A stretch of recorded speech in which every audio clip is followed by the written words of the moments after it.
नमस्कार, the Ajit Tiwari show में आप सभी लोगों का स्वागत है। मानसून सत्र चल रहा है और मानसून सत्र चले और संसद भवन और लोकसभा में बवाल ना हो, ऐसा हो ही नहीं सकता है। और एक बार फिर से कल के दिन बवाल देखने को मिला है और बवाल सिर्फ इसलिए हुआ है कि जो कि बिहार में चुनाव होने वाला है उसको लेकर के जो एसआईएस फॉर्म को लेकर के बवाल हुआ है वो मुद्दा अब गरमाया हुआ है। और इसमें खास तौर से इस मुद्दे को हवा दिया है राहुल गांधी और तेजस्वी यादव ने। राहुल गांधी ने तो चुनाव आयोग के ऊपर में 100% आरोप लगाते हुए कह दिया है कि कर्नाटक के चुनाव में चीटिंग हुआ है। इस तरह का बयान दिया है यहाँ पे मीडिया के सामने राहुल गांधी ने। तो तेजस्वी यादव ने तो ये कह दिया है कि हम इस चुनाव को बहिष्कार करेंगे। ये एक बड़ी बात कही है यहाँ पे तेजस्वी यादव ने बिहार में। और बिहार में नीतीश कुमार और तेजस्वी यादव एक बार फिर से आमने सामने हो गए हैं। मैं आपको बता दूं कि यहाँ पे राहुल गांधी जो हैं उन्होंने साफ तौर से चुनाव आयोग के ऊपर में आरोप लगाते हुए कहा है कि मैं इस चुनाव आयोग को बिल्कुल नहीं छोड़ने वाला हूं।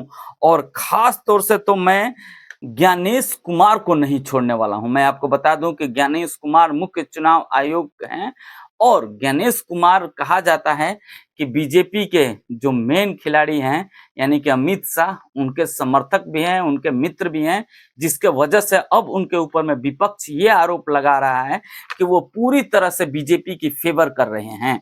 जिसके वजह से राहुल गांधी ने तो ये भी कह दिया कि उन्होंने जो चुनाव आयोग है उन्होंने भारत में अब भारत जैसा चुनाव आयोग नहीं छोड़ा है।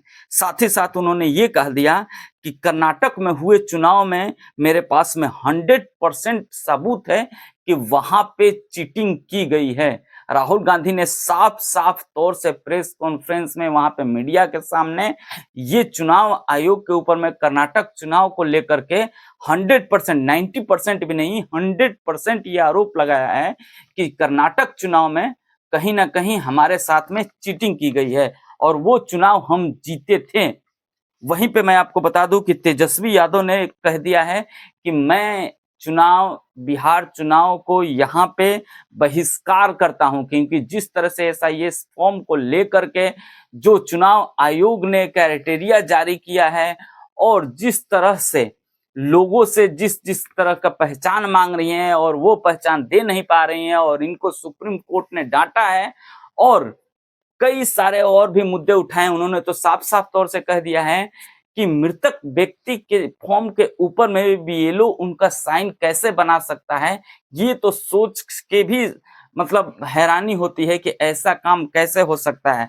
वहीं पे तेजस्वी यादव यही नहीं रुकते हैं। तेजस्वी यादव तो यहाँ तक कह देते हैं कि चुनाव आयोग कौन होता है गणना करने वाला। उन्होंने साफ साफ कह दिया है कि चुनाव आयोग को ये अधिकार नहीं है कि वो गणना कर सके, यह काम गृह मंत्रालय का है।